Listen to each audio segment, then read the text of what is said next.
Já estamos de volta com o seu programa Estilo de Vida, hoje falando tudo sobre o medo. Doutora, como nós podemos ajudar essa pessoa que está enfrentando esse medo que já se tornou fobia? Por exemplo, é indicado a gente forçar a pessoa a se confrontar com esse medo? Por exemplo, no caso de uma amiga minha, ela tem medo de altura, não consegue atravessar a passarela. É indicado a gente... Não, você vai conseguir, você tem que atravessar a passarela, de certa forma forçá-la? Isso pode ser muito perigoso, porque se a pessoa está vivenciando o medo, mas ela está em processo terapêutico, o que vai acontecer? Ela está ressignificando, ela está se conhecendo, ela está entendendo de onde esse medo veio. Então, se ela tem esse suporte profissional, ela tem a oportunidade de elaboração. Agora, se alguém, né, da família, um amigo, tenta fazer isso e ela não está tendo um ambiente onde ela possa elaborar de forma mais profissional mesmo, que ela possa estar entendendo, se conhecendo, o que pode acontecer? A ansiedade pode aumentar muito e aí um quadro que de repente era leve pode ficar mais grave. Então, pode dar certo, tem alguns casos que empurrando a pessoa, que foi na marra, e aí acabou que a pessoa viu que não morreu mesmo, que deu tudo certo, que ela ficou viva e ela superou. Pode até dar certo, né? Eu acho que de 100 casos aí pode ter um que dê certo, mas a gente não indica. Se o medo é patológico, é muito importante que tenha um profissional acompanhando e esse profissional vai estar auxiliando essa pessoa a se conhecer e identificar de onde veio os medos. Bom, de certa forma, não tratar esse medo da sua parceira, do seu parceiro, da sua amiga ou alguém no seu âmbito familiar de forma fresca realmente. Tem que ser tratado como patologia e buscar a orientação de um profissional, né, doutora? Sim. Porque muitas pessoas acham que é frescura, Sim. que ela sabe lidar com isso, está fazendo um drama, um teatro. Não é isso que acontece, realmente é um medo, é uma fobia que existe. Sim, se for tratado dessa maneira, aí tem um segundo problema, porque a pessoa vai evitar estar com esses familiares, com esses amigos, porque é vergonhoso. Se eu não sou entendida, se as pessoas acham que isso é feio, que é negativo, que eu estou fazendo de propósito, que eu quero chamar a atenção, e quando eu não tenho controle sobre isso, a primeira coisa que eu faço é começar a evitar estar com esse grupo que não entendeu, e aí, de repente, é o que nós falamos, começa a andar para um quadro de humor deprimido, e às vezes pode virar uma depressão grave, porque a pessoa vai se afastar de muita gente, porque ela fica com vergonha e culpada por não conseguir controlar os sintomas. Bom, doutora, como eu falei no início, o programa de hoje foi voltado para o nosso telespectador, Natan Negreiros, ele que mandou a sugestão de entrevista, e ele tem medo de andar de avião. O que a gente pode falar para o Natan, por exemplo? Ele precisa entender primeiro o tipo de origem, né? Sim. Natan, em algum momento isso foi instalado, né, esse medo, e você precisa ir buscar a ajuda de um terapeuta para que você entenda onde isso foi instalado, por que você deu uma dimensão tão grande que isso te limita hoje.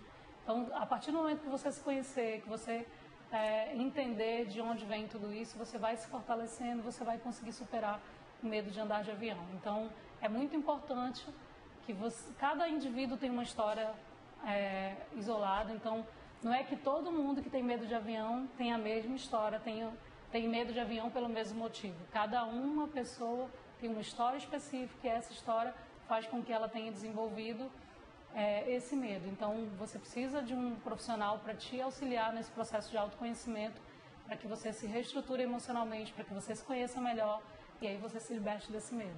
Agora, doutora, é mais eficaz quando o tratamento, por exemplo, quando a pessoa sabe que tem esse medo e ela busca tratamento, ela quer mudar a situação? Sim, até porque o processo terapêutico a pessoa tem que desejar, ela tem que querer. Se ela vai ao consultório porque o marido, porque a mãe, porque o irmão, porque a amiga, porque qualquer pessoa diz que ela tem que ir, mas ela não acredita naquele processo ali, não vai acontecer nada. Então o processo terapêutico ele só é realizado com sucesso se a pessoa se permitir, se ela confiar no profissional. Eu sempre digo, né, quando eu recebo um paciente novo, que é muito importante que ele se sinta à vontade comigo, que ele tenha empatia comigo, porque ele precisa se sentir confortável naquele ambiente e ele precisa sentir confiança. E aí, a partir do momento que ele consegue se sentir à vontade, que ele confia de que eu estou ali como profissional para auxiliar, não para fazer, porque quem vai fazer é o próprio paciente, né? O terapeuta só é o facilitador. Então, se o paciente consegue perceber a importância do terapeuta como um facilitador, uma pessoa que está ali para auxiliá-lo de forma profissional, ele vai aproveitar o processo. Caso contrário, ele não consegue aproveitar. Agora, por que tem algumas pessoas que, digamos, superam esse medo por elas mesmas, sem a ajuda de um profissional?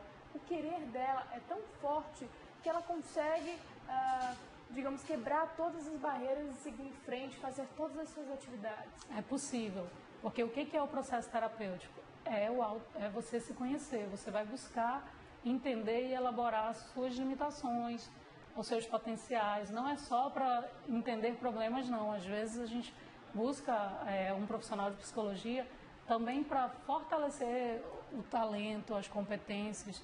Então, você está indo lá para identificar tudo isso. E tem pessoas que não vão até o consultório de um terapeuta, mas o que elas fazem? Elas fazem uma busca constante, diariamente, sobre a sua forma de funcionar. Mesmo sem a ajuda de um profissional, elas se investigam, elas querem entender por que elas funcionam daquela maneira. E elas começam a se entender melhor. E a partir do momento que você se conhece melhor, você dá conta, assim, de superar algumas coisas sozinho. Bom, doutora, e o Natan enviou para a nossa produção uma matéria falando a respeito da terapia virtual que combate o medo de voar. Foi desenvolvida, inclusive, por um professor da Universidade de São Paulo, Federal de São Paulo. E o que a gente pode falar a respeito dessas terapias? O que acontece? Ele desenvolveu, de certa forma, um aplicativo, uma ferramenta que simulasse o voo. Na verdade, desde quando a pessoa faz o check-in, até o embarque, toda a preparação para voar, até realmente a decolagem do avião ou a aterrissagem também, né? Tem algumas pessoas que têm medo dessa chegada de forma, às vezes, muito brusca. Então, o que a gente pode falar a respeito desses simuladores? É eficaz realmente? Sim, se tem um profissional acompanhando, o que esse profissional fez? Ele criou um ambiente onde a pessoa pode vivenciar o trauma de forma supervisionada. Ele está dando suporte, ele está na retaguarda para ajudar essa pessoa a elaborar, né, o significado que ele dá para esse medo. Então, ele simula tudo, ele permite que essa pessoa vivencie de forma... ele cria um ambiente, né, um teatro ali, né, mas para o paciente que está levando a sério o tratamento, ele sabe que aquilo ali é a oportunidade que ele tem de tocar o trauma dele com o suporte do profissional que está acompanhando. Então, se tem ajuda profissional, se ele está sendo supervisionado, é eficaz sim você viver, você tocar o trauma para que você possa ressignificar tudo e se libertar disso. Bom, e outro medo também muito comum é com os insetos e bichos. Eu descobri que a nossa produtora tem medo de barata. Realmente, a gente acha, de certa forma, uma brincadeira, mas que para algumas pessoas isso é verdade, é algo muito sério. De que forma a gente pode lidar com essa situação dentro de casa? Principalmente aqui na nossa região amazônica, que o clima também não nos ajuda, né? Não nos favorece. Na verdade, favorece a proliferação desses animais, realmente. Todos os medos, eles têm a mesma origem, o medo a tentativa inconsciente de se proteger. Então, quando você tem medo de um objeto específico, em algum momento, alguém te assustou, alguém te gerou um pânico de você ter contato com aquele objeto. Então, a barata, como o avião, como o elevador, são só fatores que vão despertar uma vivência não positiva. Então, não tem como isolar, cada caso é um caso. Tem como tratar o indivíduo, o medo, o autoconhecimento para que ele se liberte do medo. Agora, se esse medo não for tratado logo na fase infantil, por exemplo, se ele apareceu quando a pessoa ainda era criança, ele pode agravar ou eu posso ter mais medos em relação, digamos assim, com o passar do tempo? Sim, pode agravar, assim como pode superar também. Mas muitos são agravados. Se a pessoa não consegue ter o suporte, às vezes em casa mesmo, na dinâmica familiar, o pai, ou às vezes a babá, ou às vezes a mãe, conduz de forma muito tranquila, de forma muito suave e acaba ressignificando aquilo junto com a criança. E aí a criança se liberta. Então, tudo parte do processo de ressignificação. Você precisa ressignificar tudo aquilo. Então, é possível que, se você tiver o suporte de alguém, não precisa ser um terapeuta, mas de repente alguém que está ali, que leva aquilo de forma muito suave, acaba te auxiliando a libertação desse medo. Agora, se a coisa está num nível mais grave, não tem como ser alguém de casa. Aí tem que ser um profissional baseado em técnicas para realmente conseguir ajudar essa pessoa. Agora, é indicado esperar que o tempo resolva essa situação, que leve esse medo, essa fobia? Não é indicado, né? Hoje a psicologia ela tem um espaço bem bacana no mercado, as pessoas estão entendendo que precisam buscar por vários fatores. E, então, se você tem a oportunidade de buscar um profissional e eliminar logo algo que te atrapalha, por que não? Então, por que esperar para ver o que acontece, se você consegue se libertar ou não? O que não é bom, a gente precisa liberar o quanto antes. Se não é positivo, se não é saudável para a tua vida, que são as cargas inúteis, né? A gente precisa liberar, deixar ir embora. Não precisa a gente ficar convivendo com algo que nos faça mal. Agora, o que a gente precisa fazer primeiro? Foi identificado o medo, a sua origem? Como é que a gente pode... Existem algumas situações e até mesmo tarefas que a gente possa fazer em casa para se livrar desse medo? Então, como eu falei anteriormente, cada indivíduo tem uma história muito particular. Então, cada indivíduo vai receber estímulo no processo terapêutico dele para agir de forma diferente, de acordo com o que ele está sentindo, com o que ele está vivendo. Então, é muito relativo. Não dá para te dizer assim, tem que fazer isso ou tem que fazer aquilo. Porque quando o indivíduo chega no consultório, que a gente começa a analisar a história dele, a gente começa a entender por onde que nós vamos começar. Até porque cada indivíduo tem o seu tempo. Então, eu nem posso, por mais que eu tenha uma técnica, eu nem posso estimular aquilo naquele primeiro momento. Eu tenho que esperar o tempo do paciente. Então, não dá para direcionar técnicas para a pessoa tentar sozinho, porque a gente não sabe em que pode dar isso. Eu vou pedir para a nossa produção falar aqui para mim no ponto. Chegou uma participação de um telespectador, é isso, produção? Pode falar para mim, por favor?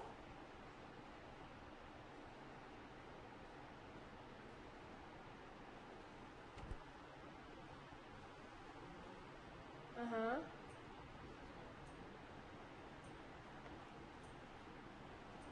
O nome da pessoa é Aldemir, é isso, produção? Aldemir, ele trabalha há 1 ano e 3 meses e ele tem síndrome do pânico. O que a gente pode falar para essa pessoa? O Aldemir precisa buscar ajuda profissional. Síndrome do pânico já não é uma fobia que limita em pequenos ambientes, né? Isoladamente, como a gente falou anteriormente, onde ele possa simplesmente isolar o objeto e não viver aquilo. A síndrome do pânico já é algo que, em alguns momentos, a pessoa perde o controle. Então, a Aldemir precisa buscar ajuda, tanto a psicoterapia, se conhecer melhor através de um psicólogo, como ajuda também de um profissional da psiquiatria, onde vai entrar com a psicofarmacologia, medicações específicas para controle de ansiedade, e que nesse momento da síndrome do pânico, os dois profissionais, tanto o psicólogo como o psiquiatra, são profissionais necessários para te auxiliar e te conduzir para que você resgate a sua saúde mental novamente. Então, a síndrome do pânico, ela limita muito, ela traz muito sofrimento, então não tem por que você ficar esperando isso piorar. Busca ajuda de um... Inclusive, ele foi afastado há 1 ano e 3 meses do trabalho, ele está fazendo tratamento, ele é motorista e tem medo de andar sozinho, realmente. E tem uma outra pergunta, doutora, que diz assim: oi, bom dia, eu sou Adriano, como suprir e tentar retirar do adolescente o medo de perder alguém? Ele mandou de Porto Velho, Rondônia. E tem uma outra pergunta, na verdade, outra participação que diz assim: sou professora de educação física, parabéns pelo programa, parabéns à profissional, um tema muito importante. O medo interfere no sucesso profissional? Quem mandou pra gente foi o Luiz. O que a gente pode falar dessa participação de Rondônia e da participação do Luiz? Então, a de Rondônia, que... como tirar, na verdade, dizer para o adolescente o medo de perder alguém? Então, o adolescente, ele está naquela fase mais real, como a gente falou anteriormente, são medos já tocados de forma mais realistas, não muito fantasiosos. E em algum momento ele foi estimulado, ele foi recebeu a mensagem, o inconsciente recebeu a mensagem que ele poderia ficar sem alguém muito importante para ele. Então ele precisa entender onde isso aconteceu, onde teve essa quebra. Então não dá na televisão para a gente dizer, olha, faz isso, vai por esse caminho, porque ele precisa estar no consultório com o profissional para que o profissional conduza tudo isso, que possa ajudar. Em relação ao medo, se é importante para o sucesso ou não, é essa a pergunta, né? Sucesso profissional. Se interfere. Então, como a gente começou o programa falando, o medo ele pode ser muito importante para o sucesso ou ele pode ser muito prejudicial para o sucesso. Se o medo é aquele medo que só gera uma pequena ansiedade para que, nossa, como é que vai ser? Então, deixa eu me preparar para que aconteça tudo bem. Aquela ansiedade controlada, um medo que me previne a acontecer coisas ruins. Nossa, eu tenho que dirigir com cuidado porque o trânsito está maluco e eu posso acabar batendo o carro se eu não dirigir com cautela. Então, esses medos, que são os medos preservadores, eles nos auxiliam ao caminho do sucesso. A gente precisa deles. Eles são fundamentais para que a gente atinja o sucesso.